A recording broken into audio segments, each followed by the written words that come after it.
అదేవిధంగా పెన్షనర్స్ కి మేము గెలిస్తే మేము వచ్చిన తర్వాత పెన్షనర్స్ కి సపరేట్ గా ఒక కార్పొరేషన్ ని ఏర్పాటు చేస్తాం.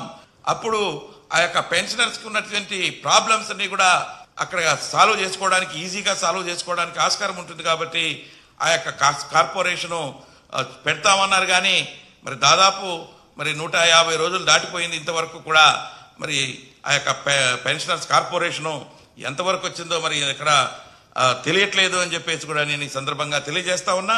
అదేవిధంగా సిపిఎస్ను రద్దు చేయాలని చెప్పేసి ఈనాడు ఉన్నటువంటి ఉద్యోగస్తుల్లో దాదాపు మరి ఒక 2.5 లక్షలకు పైగా దాదాపు 3 లక్షల దాకా ఉద్యోగస్తులు ఎదురు చూస్తూ ఉన్నారు.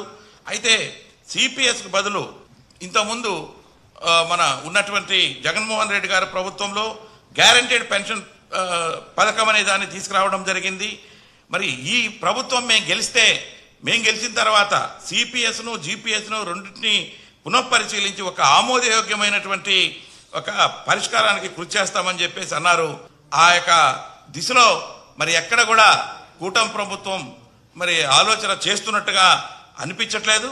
కాబట్టి వెంటనే ఆ యొక్క సిపిఎస్ను రద్దు చేసి మరి ఏదైతే ఉద్యోగస్తులు దాదాపు 3 లక్షల దాకా ఈ రోజు ఉన్నటువంటి ఈ గ్రామ సచివాలయ ఉద్యోగస్తులతో పాటు అంతకుముందు ఉన్నటువంటి 1,86,000 మంది ఉద్యోగస్తులతో పాటు దాంతోపాటు మరి ఆర్టీసీ ఉద్యోగస్తులు కూడా ప్రభుత్వ ఉద్యోగస్తులుగా మారారు. కాబట్టి వాళ్ళందరికీ దాదాపు 3 లక్షల మంది ఉద్యోగస్తులకి ఈ యొక్క ఓపీఎస్లోకి తీసుకురావాల్సిందిగా మరి ప్రభుత్వాన్ని నేను ఈ సందర్భంగా కోరుకుంటున్నాను.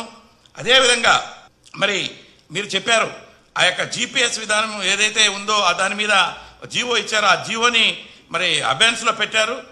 దాని తర్వాత ఏంటనేది విషయం ఇంతవరకు కూడా ఫర్దర్గా ఇన్స్ట్రక్షన్స్ ఏవి రావట్లేదు. మరి అది సిపిఎస్లో ఉన్నట్ట లేకపోతే ఓపీఎస్కి వెళ్తున్నట్ట లేకపోతే ఇంకొక ఏదన్నా కొత్త స్కీమ్ని మీరు ఇంప్లిమెంట్ చేయబోతున్నారా అనేది ఈ రోజున సిపిఎస్లో ఉన్నటువంటి ఉద్యోగస్తులంతా కూడా ఎదురు చూస్తున్నారు. కాబట్టి దాని మీద కూడా త్వరలో ఒక డెసిషన్ తీసుకోవాలి. ఏంటంటే కేంద్ర ప్రభుత్వం కూడా ఆలోచించి ఒక జిపిఎస్ తరహాలో మనం ఏదైతే ఇక్కడ ఇంతకుముందు ఉన్నటువంటి ప్రభుత్వం ఒక జిపిఎస్ తరహాలో సెంట్రల్ గవర్నమెంట్ కూడా ఒక స్కీమ్ను తీసుకురావాలనేటువంటి కొంచెం మార్పులతో తీసుకురావాలని వాళ్ళు కూడా ఆలోచిస్తున్నారు కేంద్ర ప్రభుత్వం. మరి అది ఆ సిస్టంలో పోతారా లేకపోతే ఓపీఎస్లోకి వెళ్తారా అనే దాని మీద కూడా మీరు క్లారిటీ ఇవ్వాల్సినటువంటి అవసరం ఎంతైనా ఉన్నది అని చెప్పేసి కూడా నేను ఈ సందర్భంగా కోరుకుంటూ ఉన్నాను.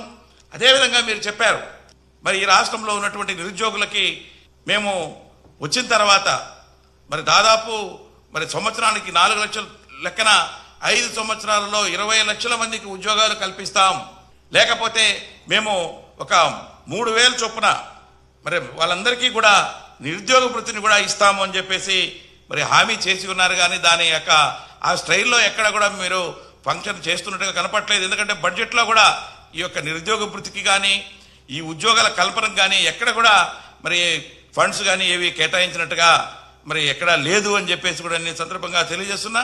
కాబట్టి వెంటనే మరి మధ్యంతర వృత్తి యొక్క నిరుద్యోగ వృత్తిని మరి నిరుద్యోగులకి మంజూరు చేయాలి అని చెప్పేసి కూడా నేను ప్రభుత్వాన్ని సందర్భంగా కోరుకుంటూ ఉన్నాను.